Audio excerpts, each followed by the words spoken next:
ബാർക്കോഴയിൽ മാണിയെ രക്ഷിച്ച വിജിലൻസിന്റെ നിയമ ഉപദേശം. മാണിക്കെതിരായ ആരോപണം നിലനിൽക്കില്ല എന്നും മാണിയെ പ്രതിയാക്കാൻ മതിയായ തെളിവില്ലെന്നും വിജിലൻസിന് നിയമ ഉപദേശം ലഭിച്ചു. വിജിലൻസ് ലീഗൽ അഡ്വൈസർ സിസി അഗസ്റ്റിന്റേതാണ് നിയമ ഉപദേശം. കൂടുതൽ വിവരങ്ങളുമായി ഞങ്ങളുടെ പ്രതിനിധി VG മിനീഷ് കുമാർ ചേരുന്നു. മിനീഷ്, സാഹചര്യ തെളിവുകളുടെയും സാക്ഷിമൊഴികളുടെയും അടിസ്ഥാനത്തിൽ മാണി കുറ്റക്കാരനാണ് എന്ന നിഗമനത്തിലായിരുന്നല്ലോ വിജിലൻസ് ഉണ്ടായിരുന്നത്. നിലവിൽ പഴുതുകളിട്ടുള്ള നിയമോപദേശമാണോ വിജിലൻസ് നിയമ ഉപദേഷ്ടാവ് നിലവിൽ നൽകിയിരിക്കുന്നത്? അരുൺ, കേരളം കണ്ട ഏറ്റവും വലിയൊരു കുംഭകോണമായ ബാർ കോഴ കേസുമായി ബന്ധപ്പെട്ടിട്ടുള്ള KM മാണിക്കെതിരെയുള്ള അന്വേഷണം അതിൻ്റെ അന്തിമ ഘട്ടത്തിലെത്തി നിൽക്കുകയാണ്. ഇതിൻ്റെ ഏറ്റവും അവസാനത്തെ ഒരു പുരോഗതിയാണ് ഇന്നിപ്പോൾ സംഭവിച്ചിരിക്കുന്നത്. ഇതുമായി ബന്ധപ്പെട്ട നിയമോപദേശം വിജിലൻസിൻ്റെ നിയമോപദേഷ്ടാവ് CC അഗസ്റ്റിൻ ഇപ്പോൾ വിജിലൻസ് ADGPക്ക് കൈമാറിയതായിട്ടുള്ള ഏറ്റവും പുതിയൊരു വിവരമാണ് നമുക്ക് കിട്ടുന്നത്. ഇതിൽ അടങ്ങിയിരിക്കുന്ന ഒരു ഉള്ളടക്കം മാണിക്ക് പണം കൈമാറിയതുമായോ മാണി പണം വാങ്ങിയതുമായോ ബന്ധപ്പെട്ടിട്ടുള്ള നൽകിയിട്ടുള്ള തെളിവുകളൊന്നും തന്നെ മാണിക്കെതിരെ കേസെടുക്കാൻ ആസ്പദമായിട്ടുള്ള തെളിവുകളല്ല എന്നൊരു നിഗമനം, അത്തരത്തിലൊരു ഉപദേശമാണ് ഇപ്പോൾ CC അഗസ്റ്റിൻ വിജിലൻസ് ADGPക്ക് കൈമാറിയിരിക്കുന്നതാണ് നമുക്ക് കിട്ടുന്ന വിവരം. പക്ഷേ ഇത് സംബന്ധിച്ചുള്ളൊരു വ്യക്തത ഇപ്പോൾ വന്നിട്ടില്ല. കാരണം വളരെ രഹസ്യമായാണ് വിജിലൻസ് ഇപ്പോൾ കേസ് ഈ കാര്യങ്ങളൊന്നും തന്നെ ചോരാതെ വളരെ ജാഗ്രതയോടുകൂടിയാണ് കാര്യങ്ങൾ നീക്കുന്നത്. എങ്കിൽ തന്നെയും നമ്മുടെ അന്വേഷണത്തിൽ കിട്ടുന്ന വിവരം അനുസരിച്ച് മാണിക്കെതിരെയുള്ള വളരെ വ്യക്തമായ തെളിവുകൾ ഇല്ല എന്ന തരത്തിലുള്ള നിയമോപദേശമാണ് ഇപ്പോൾ വിജിലൻസിൻ്റെ നിയമോപദേഷ്ടാവ് നൽകിയിരിക്കുന്നത്.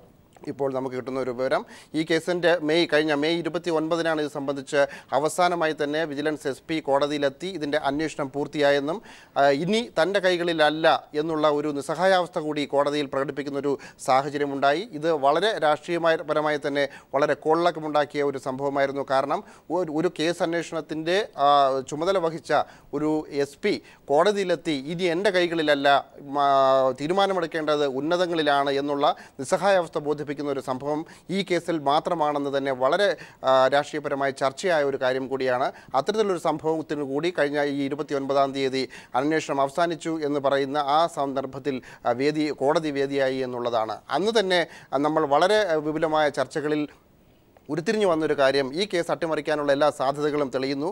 മാണിക്കെതിരെയുള്ള നൽകിയിട്ടുള്ള തെളിവുകളൊന്നും തന്നെ മാണിക്കെതിരെ കുറ്റപത്രം വരുമ്പോൾ മാണി കുറ്റക്കാരനല്ല എന്ന തരത്തിലുള്ള കുറ്റപത്രം തന്നെ പുറത്ത് വരുമെന്നുള്ള ഒരു സൂചനയാണ് ഈ SP സുകേഷിന്റെ വാക്കുകളിലൂടെ അന്ന് നമുക്ക് വായിച്ചെടുക്കാൻ. അതായത് വിജിലൻസ് കണ്ടെത്തിയ തെളിവുകളിലെല്ലാം തള്ളിക്കളഞ്ഞുകൊണ്ട്, പ്രത്യേകിച്ച് മാണി പണം വാങ്ങുന്നത് കണ്ടുവന്ന ബിജു രമേശിന്റെ ഡ്രൈവർ അമ്പിളിയുടെ സാക്ഷിമൊഴി, ടവർ ലൊക്കേഷനുകൾ കേന്ദ്രീകരിച്ചുള്ള അന്വേഷണം, സാജു ഡൊമിനിക്കിന്റെ സുപ്രധാനമായ സാക്ഷിമൊഴി, മന്ത്രിസഭാ യോഗത്തിൽ കൂടുതൽ സമയം ആവശ്യപ്പെട്ട മാണിയുടെ നിലപാട്, ഇതടക്കം എല്ലാം തള്ളിക്കളഞ്ഞുകൊണ്ടാണ് കൃത്യമായൊരു നിലപാട് അല്ലെങ്കിൽ ഇത്തരത്തിൽ നിയമ ഉപദേശം നിലവിൽ നൽകിയിരിക്കുന്നത് എന്ന് കാണണം മിനീഷ്. തീർച്ചയായിട്ടും അരുൺ, ഈ ബാർക്കോഴ കേസുമായി ബന്ധപ്പെട്ട് ഒരുപക്ഷെ നമുക്കറിയാം വിജിലൻസിൻ്റെ നിയമോപദേശം എന്ന് പറയുന്നത് തീർച്ചയായിട്ടും മാണിക്ക് അനുകൂലമായി തന്നെ ഒരു നിയമോപദേശം വരുമെന്ന് ഏറെക്കുറെ തന്നെ പുറത്തായി കഴിഞ്ഞിരിക്കുന്നു. പക്ഷേ ആ വിജിലൻസ് കേസ് അന്വേഷിച്ച ചില അന്വേഷണ ഉദ്യോഗസ്ഥരെങ്കിലും വളരെ സത്യസന്ധമായാണ് ഈ കേസിൻ്റെ തുടക്കം മുതൽ തന്നെ ആ നാൾ വഴികൾ നമ്മൾ പരിശോധിക്കുമ്പോൾ നമുക്ക് മനസ്സിലാകും, വളരെ ശക്തമായ വ്യക്തമായ തെളിവുകൾ ശേഖരിച്ചുകൊണ്ടാണ് ഇതിലെ ചില അന്വേഷണ ഉദ്യോഗസ്ഥർ മുന്നോട്ട് നീങ്ങിയത്. അതിൽ ഏറ്റവും വലിയൊരു തെളിവായി കോടതിയിലും പൊതുജനങ്ങളുടെ മനസ്സിലും ഇപ്പോഴും തെളിഞ്ഞു നിൽക്കുന്നത് ബിജു രമേശിൻ്റെ ഡ്രൈവർ അമ്പിളി നൽകിയ മൊഴിയാണ്. അദ്ദേഹം വിജിലൻസ് അന്വേഷണ ഉദ്യോഗസ്ഥരുടെ മുമ്പിൽ തന്നെ ഈ കേസുമായി ബന്ധപ്പെട്ട് വ്യക്തമായ മൊഴി നൽകിയിരുന്നു. അതായത് 2014 ഏപ്രിൽ 2-ാം തീയതി ബാർ ഓണേഴ്സ് അസോസിയേഷൻ്റെ പ്രസിഡന്റ് കൂടിയായ രാജ്കുമാർ ഉണ്ണിയുമായി ചേർന്ന് ക്ലിഫ് ഹൗസിലെ KM മാണിയുടെ പ്രശാന്തി എന്ന് പറയുന്ന വീട്ടിലെത്തി KM മാണിക്ക് രാജ്കുമാർ ഉണ്ണി പണം കൈമാറുന്നത് കണ്ടു, 35 ലക്ഷം രൂപ. ഇത് എണ്ണി തിട്ടപ്പെടുത്തുമ്പോൾ പോലും ഈ ഡ്രൈവർ അമ്പിളിയുടെ സാന്നിധ്യം അവിടെ ഉണ്ടായിരുന്നു എന്നാണ് പറയുന്നത്. ഏപ്രിൽ 1-ന് പിറ്റേ ദിവസം 2-ാം തീയതിയാണ് ഈ പണവുമായി മന്ത്രിയുടെ വീട്ടിലേക്ക് പോകുന്നതും കൈമാറുന്നതും. അത് കണ്ടതിന് ശേഷം മൊഴി അതിൻ്റെ വ്യക്തത കൂടി കണക്കിലെടുക്കാൻ വേണ്ടിയാണ് ബിജു രമേശിനെ ഈ കഴിഞ്ഞ മാസം 18-ാം തീയതി നുണപരിശോധനയ്ക്ക് വിധേയനാക്കിയത്. ആ നുണപരിശോധനയിൽ 15 ചോദ്യങ്ങൾ ചോദിച്ചപ്പോൾ 15 ചോദ്യത്തിൽ 13 വളരെ വ്യക്തമായ മറുപടി തന്നെയാണ്, യെസ് എന്ന് പറയുന്ന ശരിവെച്ചുകൊണ്ടുള്ള മൊഴി തന്നെയാണ് അമ്പിളി രേഖപ്പെടുത്തിയിരിക്കുന്നത്. പക്ഷേ ഈ തെളിവുകളൊന്നും തന്നെ ഇപ്പോൾ ഇതിന് ആസ്പദമായി നിലനിൽക്കുന്നില്ല എന്ന് പറയുന്ന നിയമോപദേശം നൽകുക എന്ന് പറയുമ്പോൾ തന്നെ മാണിക്ക് അനുകൂലമായ, കാരണം മറ്റൊന്ന് നമുക്ക് വായിക്കേണ്ടത്, ഇത് കേസിൻ്റെ ഈ അന്തിമ റിപ്പോർട്ട് വരുന്നതിന് മുമ്പേ തന്നെ മുഖ്യമന്ത്രി ഉമ്മൻചാണ്ടിയും ആഭ്യന്തരമന്ത്രി രമേശ് ചെന്നിത്തലയും വ്യവസായ മന്ത്രി കുഞ്ഞാലിക്കുട്ടി അടക്കം തന്നെ മാണി കുറ്റക്കാരനല്ല എന്നുള്ളൊരു മുൻവിധിയാണ് ഈ രാഷ്ട്രീയ നേതാക്കളെല്ലാം എടുത്തത് എന്ന് അതിൻ്റെ സൂചന തന്നെയാണ്. നമുക്കറിയാം ഈ കേസ് അട്ടിമറിക്കപ്പെടും. അതിൻ്റെ ഒരു സൂചന കൂടിയാണ് സുകേഷ് SP ഈ അന്വേഷണ റിപ്പോർട്ട് കോടതിയിൽ സമർപ്പിക്കുമ്പോൾ ഇത്തരത്തിൽ ഞാൻ നിസ്സഹായനാവസ്ഥയിലാണ്, ബാക്കി കാര്യങ്ങളെല്ലാം ഉള്ളതാണ് തീരുമാനിക്കുന്നത് പറഞ്ഞൊരു സാഹചര്യം ഉണ്ടായത്. മാണിയെ രക്ഷിച്ച് വിജിലൻസിന്റെ നിയമ ഉപദേശം. മാണിക്കെതിരായ ആരോപണങ്ങൾ നിലനിൽക്കില്ല എന്നും മാണിയെ പ്രതിയാക്കാൻ മതിയായ തെളിവില്ലെന്നും വിജിലൻസിന് നിയമ ഉപദേശം ലഭിച്ചു. വിജിലൻസ് ലീഗൽ അഡ്വൈസർ CC അഗസ്റ്റിന്റേതാണ് നിയമ ഉപദേശം. VG മിനീഷ് കുമാറാണ് വിവരങ്ങൾ നൽകിയത്. കളമശ്ശേരി കടകംപള്ളി ഭൂമി തട്ടിപ്പ് കേസുകൾ പുതിയ വഴിത്തിരിവിലേക്ക്. സലിംരാജ് അടക്കമുള്ള പ്രതികളുടെ ചോദ്യം ചെയ്യലിലൂടെ CBIക്ക് ലഭിച്ചത് ഉന്നത രാഷ്ട്രീയ ബന്ധങ്ങളുടെ തെളിവുകളാണ്.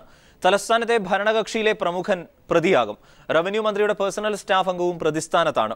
TO സൂരജിനെ CBI വീണ്ടും ചോദ്യം ചെയ്യും. മുഖ്യമന്ത്രിയുടെ ഗൺമാൻ എന്ന പദവി ഉപയോഗിച്ച് സലിംരാജ് ഗസ്റ്റ് ഹൌസ് കീഴടക്കിയെന്നും ഗൂഢാലോചന നടന്നത് സർക്കാർ ഗസ്റ്റ് ഹൌസുകളിൽ നിന്നാണെന്നും CBI അറിയിച്ചു.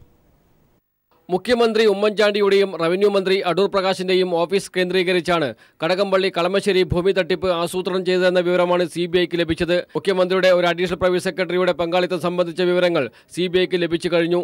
വരും ദിവസങ്ങളിൽ മുഖ്യമന്ത്രിയുടെ അഡീഷണൽ പ്രൈവറ്റ് സെക്രട്ടറിയെ CBI ചോദ്യം ചെയ്യും. അതോടൊപ്പം റവന്യൂ മന്ത്രിയുടെ അഡീഷണൽ പ്രൈവറ്റ് സെക്രട്ടറിക്കും ഭൂമി തട്ടിപ്പിൽ ബന്ധമുള്ളതായും CBIക്ക് വിവരം ലഭിച്ചിട്ടുണ്ട്. ഇവരെയും CBI ഉദ്യോഗസ്ഥർ ചോദ്യം ചെയ്യും.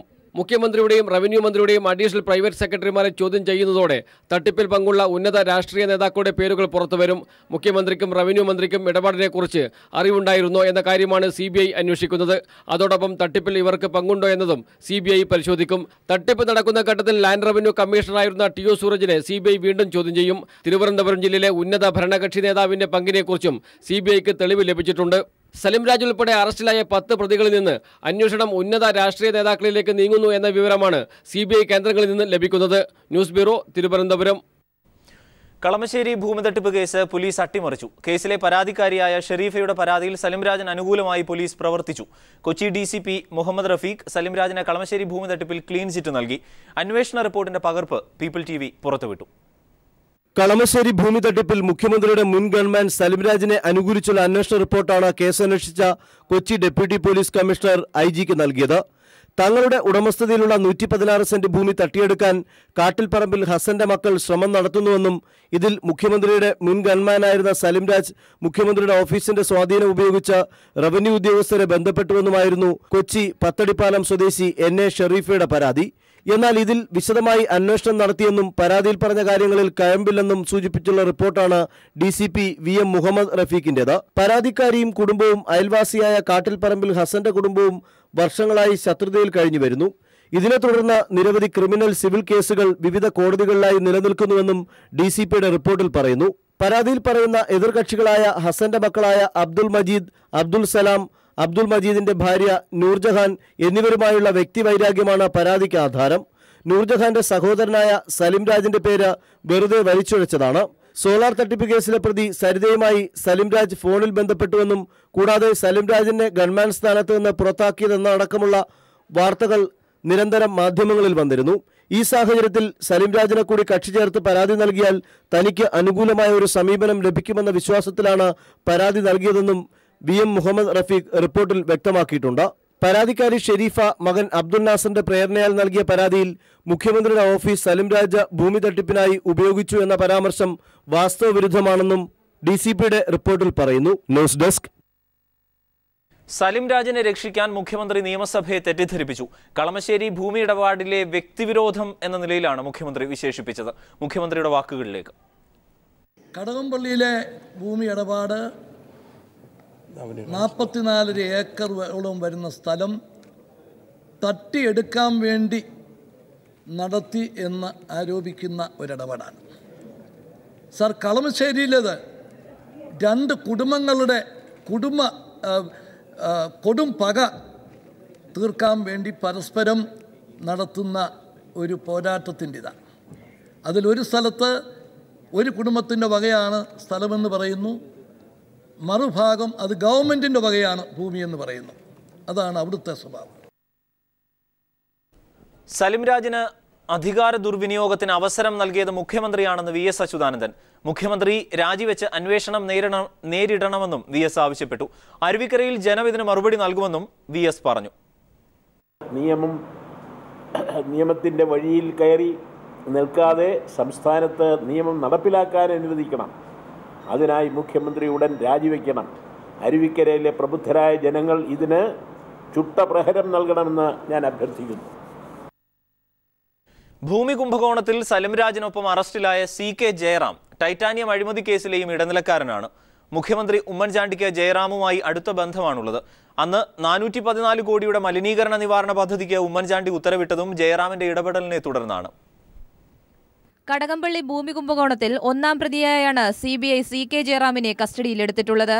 മുഖ്യമന്ത്രി ഉമ്മൻചാണ്ടിയുമായി ചേർന്ന് ജയറാം ഇതിനു മുൻപും കോടികളുടെ തട്ടിപ്പ് നടത്തിയതിന്റെ തെളിവുകളാണ് നിലവിൽ പുറത്തു വന്നുകൊണ്ടിരിക്കുന്നത്. മുഖ്യമന്ത്രി ഉമ്മൻചാണ്ടി ആരോപണ വിധേയനായ ടൈറ്റാനിയം അഴിമതി കേസിലെ ഇടനിലക്കാരൻ കൂടിയാണ് CK ജയറാം. പാലാരിവട്ടം സ്വദേശിയാണ് ജയറാം. ട്രാവൻകൂർ ടൈറ്റാനിയം പ്രോഡക്ട്സിൽ 108 കോടി രൂപയുടെ മലിനീകരണ പദ്ധതി അട്ടിമറിച്ച് 414 കോടിയുടെ പദ്ധതിയായതും ജയറാമിന്റെ ഇടപെടലിനെ തുടർന്നാണ്. ടൈറ്റാനിയം കമ്പനിക്ക് വൻ ബാധ്യത വരുത്തിയതും ഉമ്മൻചാണ്ടിയുടെ ഈ ഉത്തരവായിരുന്നു. കോടതിയിൽ നിന്നും ജയറാം സമ്പാദിച്ച അനുകൂല വിധിയുടെ മറവിലായിരുന്നു ഉത്തരവ്. ടൈറ്റാനിയം അഴിമതി കേസിൽ CK ജയറാമിനെ അന്ന് വിജിലൻസ് ചോദ്യം ചെയ്തിരുന്നു. എന്നാൽ താൻ ഒരു പൊതുപ്രവർത്തകനായതിനാലാണ് കോടതിയെ സമീപിച്ചത് എന്നതായിരുന്നു ജയറാമിന്റെ മൊഴി. ഇയാളുടെ രാഷ്ട്രീയ സ്വാധീനത്തെക്കുറിച്ച് കൂടുതൽ ചോദ്യം ചെയ്യാതെ വിജിലൻസ് ജയറാമിനെ ഒഴിവാക്കുകയായിരുന്നു. മുഖ്യമന്ത്രി ഉമ്മൻചാണ്ടിയുമായി ഇപ്പോഴും അടുത്ത ബന്ധമുള്ള വ്യക്തി കൂടിയാണ് CK ജയറാം. വരും ദിവസങ്ങളിലും കൂടുതൽ തെളിവുകളാകും ഇത്തരത്തിൽ പുറത്തുവരിക. S. ഷീജ, തിരുവനന്തപുരം.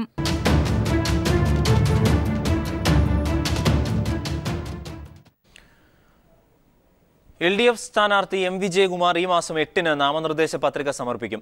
ഇടതുമുന്നണിയുടെ പഞ്ചായത്ത് തല കൺവെൻഷനുകൾക്ക് നാളെ തുടക്കമാകും. അരുവിക്കരയിൽ നിന്ന് ഞങ്ങളുടെ പ്രതിനിധി KG ദിനകർ ചേരുന്നു. ദിനകർ, ഇന്നത്തെ പ്രചരണ പരിപാടികൾ ഒപ്പം മറ്റ് സമഗ്രമായ വിവരങ്ങൾ കൂടി. അരുൺ, അരുവിക്കര ഉപതെരഞ്ഞെടുപ്പിൽ അതിൻ്റെ രണ്ടാം ഘട്ടത്തിലേക്ക് തെരഞ്ഞെടുപ്പ് പ്രവർത്തനങ്ങൾ കടന്നിരിക്കുന്നു. ഈ ഘട്ടത്തിൽ അരുവിക്കര ഉപതെരഞ്ഞെടുപ്പിൽ വാശിയേറിയ ഒരു പോരാട്ടമാണ് നടക്കുന്നത് എന്ന് നമുക്ക് വിശേഷിപ്പിക്കേണ്ടി വരും. സ്ഥാനാർത്ഥികൾ എല്ലാവരും തന്നെ ഇന്ന് മണ്ഡലത്തിൽ ഉണ്ടായിരുന്നു. LDF സ്ഥാനാർത്ഥി M. വിജയകുമാർ ഇന്ന് രാവിലെ K. മാമൻ, സ്വാതന്ത്ര്യസമര സേനാനി K. മാമൻ അടക്കമുള്ള പ്രമുഖരെ സന്ദർശിച്ചു. അതിനുശേഷം ഉച്ചയ്ക്ക് ശേഷം മണ്ഡലത്തിൽ എത്തി വോട്ടർമാരെ കാണുകയും ചെയ്തു. അദ്ദേഹം നാമനിർദ്ദേശ പത്രികാ സമർപ്പണം ഈ മാസം 8-ന് ആണ് നടക്കുക. അതോടൊപ്പം തന്നെ LDFിൻ്റെ കൺവെൻഷന്, പഞ്ചായത്ത് തല കൺവെൻഷൻ, മണ്ഡലം കൺവെൻഷൻ ഇന്നലെ കഴിഞ്ഞു. പഞ്ചായത്ത് തല കൺവെൻഷനുകൾക്ക് നാളെ തുടക്കമാവുകയാണ്. ചെറിയകുണ്ണി, വെള്ളനാട്, ഉഴമലയ്ക്കൽ, തൊളിക്കോട്, കുറ്റിച്ചൽ എന്നീ പഞ്ചായത്ത് തല കൺവെൻഷനാണ് നാളെ നടക്കുക. അതോടൊപ്പം തന്നെ മറ്റന്നാൾ അരുവിക്കര, വെള്ളനാട് നോർത്ത്, വിതുര, പൂവച്ചൽ, വീരണകാവ് എന്നിവിടങ്ങളിലും പഞ്ചായത്ത് തല കൺവെൻഷൻ ചേരും. ഇന്ന് BJPയുടെ നേതൃയോഗം ഇന്ന് അരുവിക്കരയിൽ ചേരുകയുണ്ടായി. സ്ഥാനാർത്ഥി O. രാജഗോപാൽ ഉൾപ്പെടെയുള്ള സംസ്ഥാന പ്രസിഡന്റ് V. മുരളീധരൻ ഉൾപ്പെടെയുള്ള നേതാക്കൾ പങ്കെടുക്കുകയും ചെയ്തു. രാജഗോപാൽ വ്യക്തമാക്കിയ ഒരു കാര്യം, ഇതിനു മുൻപ് പലപ്പോഴും തോൽക്കുമെന്ന് അറിഞ്ഞുകൊണ്ട് തന്നെ മത്സരിച്ചിട്ടുണ്ട്. അത് ആശയങ്ങൾ പ്രചരിപ്പിക്കാൻ വേണ്ടിയായിരുന്നു. എന്നാൽ ഇത്തവണ വിജയം തങ്ങൾ കൈപ്പിടിയിൽ ഒതുക്കും എന്നാണ് അദ്ദേഹം ആത്മവിശ്വാസത്തോടുകൂടി പറഞ്ഞു വെച്ച ഒരു കാര്യം. അതോടൊപ്പം തന്നെ UDF സ്ഥാനാർത്ഥി ശബരിനാഥൻ ഇന്ന് 2 പഞ്ചായത്തുകളിൽ പ്രചരണം നടത്തി. രാവിലെ ഉഴമലക്കൽ പഞ്ചായത്തിലും ഉച്ചയ്ക്ക് ശേഷം വെള്ളനാട് പഞ്ചായത്തിലുമാണ് ശബരിനാഥ് പ്രചരണം നടത്തിയത്. എല്ലാ മുന്നണികളുടെയും LDFും UDFും ഒപ്പം BJPയും തങ്ങളുടെ അഭിമാന പോരാട്ടമായി തന്നെയാണ് അരുവിക്കര ഉപതെരഞ്ഞെടുപ്പിനെ നോക്കിക്കാണുന്നത്. LDF അഴിമതി അടക്കമുള്ള വിഷയങ്ങൾ മുന്നോട്ട് വെച്ചുകൊണ്ട് തെരഞ്ഞെടുപ്പിനെ സമീപിക്കുമ്പോൾ UDF തങ്ങളുടെ വികസന നേട്ടങ്ങൾ ചൂണ്ടിക്കാട്ടിയാണ് വോട്ടർമാരെ സമീപിക്കുന്നത്. ഒരു മാറ്റത്തിന് വേണ്ടി ആണ് BJP ഇത്തവണ വീണ്ടും വോട്ട് ചോദിച്ച് രംഗത്ത് എത്തിയിരിക്കുന്നത്, അല്ലെങ്കിൽ അരുവിക്കര ഉപതെരഞ്ഞെടുപ്പിനെ സമീപിച്ചിരിക്കുന്നത്. അതോടൊപ്പം തന്നെ PC ജോർജിൻ്റെ സ്ഥാനാർത്ഥിത്വവും മണ്ഡലത്തിൽ ചർച്ചാ വിഷയമാകുന്നു. എന്തായാലും LDFും UDFും BJPയും തങ്ങളുടെ ആത്മവിശ്വാസം നിലനിർത്തി തന്നെ മുന്നോട്ട് പോകുന്നു. KG ദിനകറാണ് വിവരങ്ങൾ നൽകിയത് അരുവിക്കരയിൽ നിന്ന്. രാജ്യസഭാംഗമായി തെരഞ്ഞെടുക്കപ്പെട്ട PV അബ്ദുൾ വഹാബ് MPക്ക് ഗ്ലോബൽ കേരള ഇനിഷ്യേറ്റീവ്, വ്യാപാരി വ്യവസായി, അഭിഭാഷക, മാധ്യമ സമൂഹങ്ങൾ എന്നിവയുടെ ആഭിമുഖ്യത്തിൽ തിരുവനന്തപുരത്ത് സ്വീകരണം നൽകി. മന്ത്രി PK കുഞ്ഞാലിക്കുട്ടി ഉപഹാരം സമ്മാനിച്ചു.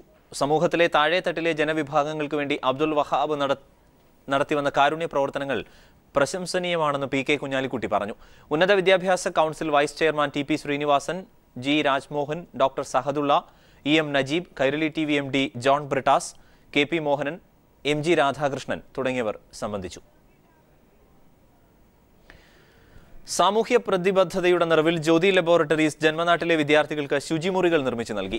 തൃശൂരിലെ 27 സർക്കാർ വിദ്യാലയങ്ങളിലാണ് 207 ശുചിമുറികൾ നിർമ്മിച്ചു നൽകിയത്. സംസ്ഥാനത്തെ വിദ്യാലയങ്ങളിൽ പലതിലും ശുചിമുറികൾ ഇല്ല എന്ന വാർത്ത ശ്രദ്ധയിൽപ്പെട്ടതാണ് പദ്ധതിക്ക് പ്രചോദനമായത് എന്ന് ജ്യോതി ലബോറട്ടറി ഗ്രൂപ്പ് ചെയർമാനും മാനേജിംഗ് ഡയറക്ടറുമായ MD രാമചന്ദ്രൻ പറഞ്ഞു.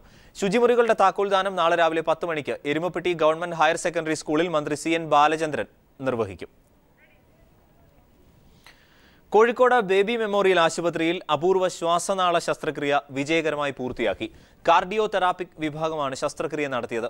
ശസ്ത്രക്രിയയ്ക്ക് വിധേയയാക്കിയ കണ്ണൂർ ഇരിട്ടി സ്വദേശി ഉഷാദാസ് സുഖം പ്രാപിച്ചതായി ആശുപത്രി അധികൃതർ അറിയിച്ചു. ബേബി മെമ്മോറിയൽ ഹോസ്പിറ്റലിലെ കാർഡിയോ തെറാപ്പിക് വിഭാഗം മേധാവി ഹരിലാൽ നമ്പ്യാർ, ഡോക്ടർ ഉമ്മർ, ഡോക്ടർ പ്രമോദ് തുടങ്ങിയവർ വാർത്താസമ്മേളനത്തിൽ പങ്കെടുത്തു.